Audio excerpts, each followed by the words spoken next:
Hello everyone, welcome back to this YouTube channel. इस session में हम लोग कवर करेंगे black book of English vocabulary का टॉप 100 एंटोनिम्स का lecture number 2। Already lecture first हम लोग कवर कर चुके हैं, तो अगर आप वो वीडियो नहीं देखे हैं तो जाकर डायरेक्ट हमारे चैनल पर देख सकते हैं। प्लेलिस्ट भी आपको मिल जाएगा ब्लैक बुक का। तो अगर आप एसएससी का कोई भी एग्जाम का प्रिपरेशन कर रहे हैं, लाइक सीजीएल हो गया, सीएचएसएल हो गया, सीपीओ हो गया, एमटीएस हो गया, यहाँ पे आप पूरा लिस्ट देख सकते हैं। तो इनमें से कोई भी अगर एग्जाम का तैयारी कर रहे हैं तो ये वीडियो आपके लिए काफ़ी ज़्यादा हेल्पफुल रहेगी। वैसे कोई भी एग्ज़ाम हो, सब में इंग्लिश का बहुत ज़्यादा इंपॉर्टेंस होता है। चाहे कोई भी एग्ज़ाम हो, एनडीए, सीडीएस, एफकेट, एसएससी, सब में इंग्लिश पूछा ही जाता है, खासकर वोकेब्स का सेक्शन। तो चलिए वीडियो शुरू करते हैं। सबसे पहले अगर आप बात कर लेते हैं इस बुक के बारे में, तो ये बहुत अच्छा बुक है। इसमें काफ़ी चीज़ें आपको देखने को मिल जाएगा। One word substitution, Indian phrase, spelling, antonyms, synonyms, vocabulary, the Hindu का भी मिल जाएगा, रूट वर्ड वगैरह मिल जाएगा। ये सारी चीज़ें इसमें मेंशन है। तो अगर आप डायरेक्टली बाई करना चाहते हैं, इसका लिंक आपको डिस्क्रिप्शन बॉक्स में मिल जाएगा, जाके वहाँ से डायरेक्टली खरीद सकते हैं। तो चलिए हम लोग बढ़ते हैं लेक्चर की तरफ, देखते हैं वर्ड्स। तो पहला यहाँ पे दिया गया, देखिए ऑलरेडी हम लोग 20 वर्ड्स कवर कर चुके हैं, 20 एंटोनिम्स। अब यहाँ पे 21st से शुरू करेंगे। वर्ड क्या है? सोलो। सोलो का मतलब होता है उथला। सोलो का अगर हम मीनिंग की बात करें तो उथला इसका मीनिंग होता है। अगर हम इसके एंटोनिम्स की बात करें तो इसका एंटोनिम्स क्या क्या हो सकता है? तो डीप हो सकता है, ठीक है। यानी कि जो चीज़, देखिए सोलो मतलब जो उथला होता है, यानी कि उठा हुआ हो, और मतलब जहाँ, और एंटोनिम्स की हम बात करें तो डीप हो जाएगा। डीप का मीनिंग क्या होता है? तो डीप मतलब होता है कोई चीज़ जो काफ़ी गहरा हो, ठीक है, गहरा हो, उसको डीप बोलेंगे, ठीक है। जैसे मान लीजिए कि रिवर का बात कर ले, ठीक है, नदी। तो नदी में जब आप जैसे जैसे नदी की तरफ बढ़ते जाएंगे तो ठीक है, नदी, ये मान लीजिए कि इस तरह सरफेस होता है इसका, ठीक है, इस तरह से सरफेस होता है, इस तरह से सरफेस होगा नदी का। जैसे मान लीजिए कि ये ऊपर वाला लेयर वाटर हो गया, तो आप जैसे जाएंगे तो यहाँ से आपको पानी कम मिलेगा, कम मिलेगा, फिर पानी का ये लेवल बढ़ता जाएगा, ठीक है, इस तरह से बढ़ता जाएगा, ठीक है। तो ये मान लीजिए कि एकदम बीच में जाइएगा तो डीप हो जाएगा, यानी कि गहरा हो जाएगा। और यहाँ से जहाँ से जाइएगा ये क्या हो जाएगा? उथला हुआ, यानी कि सोलो इसको बोलेंगे। तो आई होप आपको ये वर्ड क्लियर हो गया होगा। अगले वर्ड की तरफ चलते हैं। अगला वर्ड है स्टेशनरी। स्टेशनरी का बात करें तो इसका मीनिंग होता है कोई चीज़ जो स्थिर हो, एक जगह रुका हुआ हो, डेट इज स्टेशनरी, ठीक है। एक और स्टेशनरी होता है जो बुक्स का, जो बुक वगैरह हम लोग जहाँ से खरीदते हैं, कॉपी पेन वगैरह मिलता है। तो चलिए उसका स्पेलिंग क्या होता है, उसका स्पेलिंग कमेंट सेक्शन में कमेंट कीजिए कि उस स्टेशनरी का स्पेलिंग क्या होता है। इससे आपका स्पेलिंग टेस्ट भी हो जाएगा। तो यहाँ पे स्टेशनरी का मतलब होता है कोई चीज़ जो स्थिर हो, रुका हुआ हो। तो चलिए इसका हम लोग एंटोनिम्स देख लेते हैं, यानी कि ऐसे वर्ड जिसका जस्ट अपोजिट मीनिंग होता है। तो जो चीज़ मूव कर रहा है, मूविंग, ठीक है, मूविंग हो जाएगा, शिफ्टिंग हो जाएगा, या फिर अनस्टेडी हो जाएगा। तो ये सारे के सारे इसके एंटोनिम्स हो जाएंगे। इन सब का मीनिंग अगर हम बात करें तो इनका मीनिंग क्या हो सकता है? तो स्थिर का जस्ट उल्टा क्या हो जाएगा? गतिशील, जिसमें गति हो, ठीक है, जिसमें गति हो, गतिशील बोल सकते हैं। सरकाना, यानी कि कोई चीज़ सरका रहे हैं एक जगह से दूसरे जगह, ठीक है। और या फिर अस्थिर बोल सकते हैं, जो स्थिर नहीं हो, ठीक है, अस्थिर। तो ये सारे के सारे इसका हिंदी मीनिंग हो जाएंगे, ठीक है, जो भी यहाँ पे वर्ड दिया गया है। और स्टेशनरी का मतलब होता है स्थिर, जस्ट अपोजिट अस्थिर हो जाएगा, यानी कि कोई चीज़ अनस्टेडी हो, शिफ्ट हो रहा हो, एक जगह से दूसरे जगह मूव कर रहा हो। अगला है 23rd नंबर वर्ड दिया गया है वर्च्यू। वर्च्यू की बात करें तो इसका मीनिंग होता है गुण, ठीक है। तो इसका मीनिंग क्या होता है? गुण होता है। एंटोनिम्स की अगर हम बात करें तो इसका एंटोनिम्स क्या हो सकता है? कि किसी में कोई गुण है तो गुण का जस्ट अपोजिट किया जाएगा वाइस, ठीक है। वर्च्यू का जस्ट अपोजिट वाइस हो जाएगा। वाइस की बात करें तो इसका मीनिंग होता है बुराई, किसी का बुराई, ठीक है। किसी में गुण है और किसी में बुराई है, तो गुण जस्ट उल्टा हो गया बुराई का, ठीक है, यहाँ पे आप देख सकते हैं। अगला वर्ड दिया गया है, वर्ड है एम्पल। एम्पल मतलब कोई चीज़ जो काफ़ी मात्रा में अवेलेबल हो, प्रचुर हो, ठीक है, उसको एम्पल बोलते हैं। तो इसका अगर एंटोनिम्स देखें तो इसका क्या हो जाएगा? कोई चीज़ बहुत ज़्यादा मात्रा में अवेलेबल हो, जितना हमें यूज करना है उतना अवेलेबल हो, उसको एम्पल बोलते हैं, सफिशियंट बोल सकते हैं। तो अपोजिट इसका मीएगर हो जाएगा, ठीक है। क्या हो जाएगा? मीएगर हो जाएगा, जिसका मीनिंग होता है अल्प। कोई चीज़ जो कम हो, अल्प हो, थोड़ा सा हो, उसको अल्प बोलते हैं। नेक्स्ट दिया गया है एप्लॉड। एप्लॉड मतलब होता है किसी का सराहना करना, तारीफ करना, ठीक है, प्रशंसा करना। तो इसका अपोजिट वर्ड अगर हम देखें तो एंटोनिम्स क्या हो सकता है? तो डिनाउंस हो सकता है, क्रिटिसाइज, या फिर सेंसियोर हो जाएगा, ठीक है। किसी का को भला बुरा करना, निंदा करना, बुराई करना, ठीक है, आलोचना करना, ये सारे के सारे इसके एंटोनिम्स हो जाएंगे। तो इसे नोट डाउन कर लीजिएगा। अगला वर्ड दिया गया है अट्रैक्ट। तो अट्रैक्ट मतलब होता है किसी को आकर्षित करना, अपने तरफ खींचना, ठीक है। अगर इसके अपोजिट वर्ड की बात करें एंटोनिम्स का तो रिपेल हो जाएगा। रिपेल का बात करें तो रिपेल मतलब क्या होता है? पीछे हटना, ठीक है, पीछे हटना इसका मीनिंग हो जाएगा, ठीक है, पीछे हटना इसका हिंदी मीनिंग हो जाएगा, पीछे हटना, ठीक है, पीछे हटना या पीछे हटाना बोल सकते हैं। अगला वर्ड दिया गया 27 नंबर कंपलसरी, कोई चीज़ जो अनिवार्य हो, ठीक है, क्या हो, जो कंपलसरी हो, करना जरूरी हो।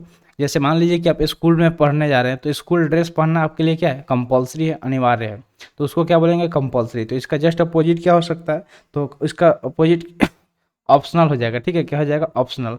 ऑप्शनल की बात करें तो इसका हिंदी मीनिंग क्या हो जाता है, तो ऐच्छिक हो जाएगा, यानी कि इच्छा से आपको करना है, कि अगर आपका मन करे तो करिए, नहीं मन करे तो मत करिए। जैसे आप कोई फॉर्म वगैरह फिल करते हैं तो वहाँ पे एक एक जो आपका कॉन्टैक्ट नंबर होगा वो क्या होता है, कंपलसरी होता है, ठीक है, वो कंपलसरी होगा।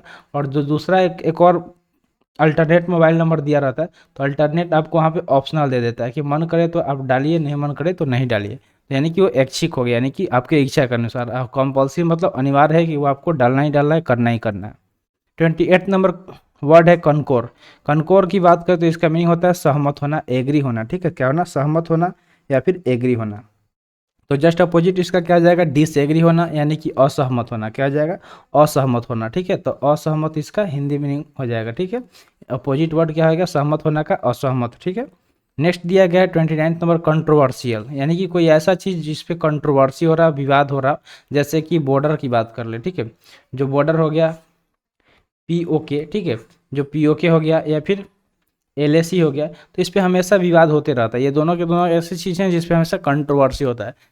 एलएसी मतलब लाइन ऑफ एक्चुअल कंट्रोल, तो इसको चाइना हमेशा कुछ ना कुछ करता रहता है, पीओके पे पाकिस्तान कुछ ना कुछ करता रहता है। तो ये ऐसा जो बॉर्डर हो गया वो क्या हो गया, ये कंट्रोवर्शियल हो गया, विवादास्पद हो गया, यानी कि जिस पे हमेशा डिस्प्यूट हो रहा हो, विवाद हो रहा हो। तो एंटोनिम्स क्या हो जाएगा, अनडिस्प्यूटेड हो जाएगा, इंडिस्प्यूटेबल हो जाएगा या फिर एग्रीमेंट हो जाएगा। तो ये सारे के सारे एंटोनिम्स हो जाएंगे। चलिए इसका मीनिंग देख लेते हैं। तो निर्विवाद हो जाएगा, ठीक है, इसका हिंदी मीनिंग क्या हो जाएगा, निर्विवाद। और भी हो सकता है जैसे कि समझौता हो सकता है, ठीक है, समझौता हो सकता है कि जिस पे को लेकर समझौता हो गया हो, तो ये सारे इसके हिंदी मीनिंग हो जाएंगे, एंटोनिम्स हो जाएंगे। अगला वर्ड है डिनाउंस। डिनाउंस की बात करें तो किसी को डिनाउंस करना, उस पर आरोप लगा देना, ठीक है, किसी पे आरोप लगा देना, इसका हिंदी मीनिंग हो जाएगा डिनाउंस। मतलब अगर अब इसका एंटोनिम्स देखें तो आरोप लगा रहे हैं, यानी कि किसी के बारे में आप कुछ गलत कह रहे हैं, ठीक है, उसके बारे में गलत सोच रहे हैं, डिनाउंस कर रहे हैं। तो एंटोनिम्स इसका क्या हो सकता है, तो एंटोनिम्स उसका प्रशंसा करना, यानी कि प्रेज हो सकता है, कॉम्प्लीमेंट देना यानी कि तारीफ करना, ठीक है। तो ये इसके एंटोनिम्स हो जाएंगे। अब इसका हिंदी मीनिंग देख लेते हैं। तो प्रशंसा हो जाएगा, ठीक है, किसी का तारीफ करना, प्रशंसा करना, इसका हिंदी मीनिंग हो जाएगा। अगला वर्ड दिया गया है डेंस। डेंस की बात करें तो इसका मीनिंग होता है सघन, क्या होता है, सघन। डेंस मतलब होता है सघन, यानी कि कोई चीज़ काफ़ी डेंस हो, सघन हो। एंटोनिम्स की बात करें तो स्पर्श हो जाएगा, क्या हो जाएगा, स्पर्श हो जाएगा। स्पर्श मतलब होता है कोई चीज़ जो विरल हो, क्या हो, विरल हो। सघन से विरल माध्यम, अगर आप फिजिक्स पढ़े होंगे, हिंदी मीडियम से जो भी स्टूडेंट फिजिक्स पढ़ा होगा वो सघन और विरल आसानी से जानता होगा। रेयरर, डेंसर आप पढ़े होंगे, ये लाइट चैप्टर का टॉपिक है, लाइट चैप्टर आप पढ़े होंगे तो उसमें ये चीज़ आप पढ़े होंगे, ठीक है। रेयरर, डेंसर, मान लीजिए कि एक मीडियम रेयरर है, ठीक है, इससे अगर लाइट पास करा रहे हैं दूसरे डेंसर में जा रहा है, तो ये चीज़ आप पढ़े होंगे, जिसको हम लोग रिफ्रैक्शन बोलते हैं। रिफ्रैक्शन चैप्टर में ये आप पढ़े होंगे। तो आई होप आपको पता होगा, पढ़े होंगे। तो नहीं पढ़े हैं तो पढ़ लीजिएगा, बहुत ज़्यादा क्वेश्चन आता है लाइट से, ठीक है। तो स्पर्श मतलब क्या हो जाएगा, विरल हो जाएगा। नेक्स्ट क्वेश्चन, नेक्स्ट वर्ड दिया गया डिटेस्ट। डिटेस्ट मतलब होता है किसी से घृणा करना, नफरत करना। अब इसका एंटोनिम्स देख लेते हैं। तो एंटोनिम्स क्या हो सकता है, किसी को पसंद करना, लाइक करना, एडोर यानी कि पसंद करना, ठीक है। तो घृणा करना, इसका जस्ट अपोजिट क्या हो जाएगा, पसंद करना, ठीक है, क्या हो जाएगा, पसंद करना, इसका जस्ट अपोजिट हो जाएगा। अगला वर्ड है डिस्टेंट। डिस्टेंट मतलब जो दूर हो, ठीक है, काफ़ी दूर हो आपसे, उसको डिस्टेंट बोलेंगे। एंटोनिम्स की बात करें तो क्लोज हो जाएगा, इसका जस्ट अपोजिट क्या हो जाएगा, क्लोज। क्लोज मतलब क्या होता है, तो दूर का जस्ट उल्टा क्या हो जाएगा, पास हो जाएगा, ठीक है, दूर का उल्टा पास हो जाएगा। अगला वर्ड है डिवल्ज। डिवल्ज मतलब होता है भेद खोलना, किसी के का कोई सीक्रेट बात है उसको सबसे बता देना, भेद खोल देना, डिवल्ज मतलब होता है। अगर इसके हम एंटोनिम्स की बात करें, यानी कि ऐसा वर्ड जो जस्ट अपोजिट नेचर हो, तो कंसील हो जाएगा, किसी चीज़ को छिपाना, हाइड कर देना, ठीक है। तो भेद खोलना जस्ट उसका उल्टा क्या हो जाएगा, छिपाना, ठीक है, गुप्त रखना, छिपाना, इसका उल्टा हो जाएगा। अगला है इविडेंट। इविडेंट की बात करें तो इविडेंट मतलब प्रत्यक्ष हो जाएगा, क्या हो जाएगा, प्रत्यक्ष हो जाएगा। यहाँ पे वही चीज़ टाइप हो गया, ठीक है, एविडेंट मतलब प्रत्यक्ष होता है। अगर इसके एंटोनिम्स की बात करें तो ऑब्सक्योर हो सकता है या फिर डाउटफुल हो सकता है, ठीक है। कोई ऑब्सक्योर या फिर डाउटफुल हो जाएगा, यानी कि संदिग्ध, ऑब्सक्योर की बात करें तो ऑब्सक्योर मतलब होता है कोई चीज़ जो अस्पष्ट हो, ठीक है, अस्पष्ट हो। तो प्रत्यक्ष मतलब कि स्पष्ट हो, ठीक है, स्पष्ट हो। एविडेंट मतलब प्रत्यक्ष हो, स्पष्ट हो, उल्टा इसका अस्पष्ट या फिर संदिग्ध हो जाएगा, ठीक है, डाउटफुल। नेक्स्ट वर्ड है एक्सपेंड। एक्सपेंड की बात करें तो इसका मीनिंग होता है विस्तार, कोई चीज़ जो विस्तृत हो, विस्तार उसका किया गया हो, डेट इज एक्सपेंड। एक्सपेंड का उल्टा क्या हो जाएगा, कोई चीज़ जो विस्तार किया जा रहा है तो कॉन्ट्रैक्ट हो जाएगा या फिर श्रिंक हो जाएगा, सिकुड़ना इसका हिंदी मीनिंग हो जाएगा, ठीक है, सिकुड़ना। तो इसका हिंदी मीनिंग हो जाएगा सिकुड़ना। अगला वर्ड दिया गया है फर्टाइल। फर्टाइल की बात करें तो फर्टाइल का मीनिंग होता है उपजाऊ होना, ठीक है। मान लीजिए कि कोई खेत है जो काफ़ी उपजाऊ है, वहाँ से बहुत ज़्यादा फसल हो रहा है, डेट इज़ फर्टाइल। अगर इसके एंटोनिम्स की बात करें तो फर्टाइल यानी कि जो उपजाऊ है, उपजाऊ का उल्टा क्या हो जाएगा, बंजर, ठीक है, क्या हो जाएगा, बंजर। तो बंजर का इंग्लिश का बात करें तो बैरन बोलते हैं उसको, ठीक है, बैरन। बैरन मतलब क्या होता है, बंजर होता है, जो चीज़ बंजर हो, जहाँ पे ज़्यादा फसल नहीं हो रहा हो, सूखा हो, डेट इज़ बंजर, बैरन उसको बोलेंगे। तो आई होप आप इसको याद रख लेंगे। अगला वर्ड है ग्रोटेस्क्यू। ग्रोटेस्क्यू की बात करें तो इसका मीनिंग होता है विकृत या फिर कुरूप, यानी कि जिसका शेप खराब हो, ठीक है, या फिर कुरूप हो, सही ढंग मतलब अच्छा नहीं हो, सुंदर नहीं हो, उसको ग्रेटेस्क्यू बोलते हैं। तो जो चीज़ सुंदर नहीं हो, जाहिर सी बात है उससे आपको नफरत होगा, अच्छा नहीं लगेगा, आप उससे दूर भागेंगे। तो एंटोनिम्स की बात करें तो इसका उल्टा क्या हो जाएगा, जिसके आप करीब आएंगे, पास आएंगे, अट्रैक्टिव हो, जो आकर्षित हो, नेचुरल हो या फिर प्लेन हो। अट्रैक्टिव, नेचुरल, प्लेन, ये सारे के सारे क्या हो जाएंगे, एंटोनिम्स हो जाएंगे। अब हिंदी मीनिंग इसका देख लेते हैं। तो कोई चीज़ जो क्या हो, आकर्षण हो, ठीक है, आकर्षक, जिस जो देख के लोग, जिससे लोगों का आकर्षण बढ़े जिसकी तरफ, तो उसको आकर्षक बोलते हैं, ठीक है। या फिर नेचुरल या प्लेन को सादा बोल सकते हैं, ठीक है। 39 नंबर क्वेश्चन वर्ड है ह्यूमिलिटी। ह्यूमिलिटी की बात करें तो इसका मीनिंग होता है विनम्रता, किसी से प्रेम से पेश आना, किसी के सामने, डेट इज विनम्रता, ठीक है, ह्यूमिलिटी। तो इसका एंटोनिम्स क्या क्या हो सकता है, तो प्राइड हो सकता है, एरोगेंस हो सकता है, या फिर वैनिटी हो सकता है, ठीक है, प्राइड, एरोगेंस या फिर वैनिटी। इनका मीनिंग क्या हो जाएगा, तो किसी के अभिमान, ठीक है, किसी को अभिमान हो जाना किसी चीज़ का, ठीक है। अभिमान मतलब जानते ही होंगे क्या होता है, अभिमान मतलब क्या होता है कि घमंड हो जाना, ठीक है, अभिमान हो जाना, अहंकार हो जाना, ठीक है, अहंकार हो जाना।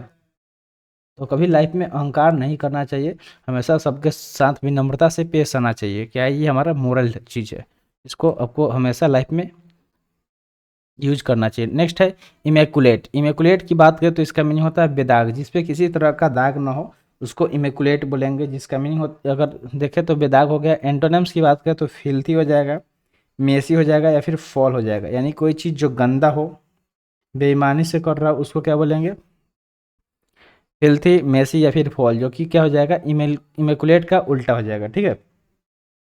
तो इसका हम लोग लिख लेते हैं हिंदी। हिंदी क्या हो जाएगा, गंदा हो जाएगा, ठीक है, क्या हो जाएगा, गंदा हो जाएगा, या फिर बेईमानी से, क्या हो जाएगा, बेईमानी से जो चीज़ हो रहा हो, ठीक है, बेईमानी से दूसरे को लूट के कोई चीज़ किया जा रहा हो, that is antonyms of immaculate. Immaculate मतलब होता है बेदाग, जिसपे किसी तरह का दाग नहीं हो, जो साफ सुथरा चीज़ हो, उसको क्या बोलते हैं, इमेकुलेट बोलते हैं। तो आई होप आपको सारे एंटोनिम्स क्लियर हो गए होंगे। तो आज के लिए इतना ही, आज का सेशन यहीं पे समाप्त हुआ। सेशन कैसा लगा कमेंट सेक्शन में ज़रूर बताइएगा। तो मिलते हैं फिर अगले वीडियो में। Thanks for watching. जय हिंद।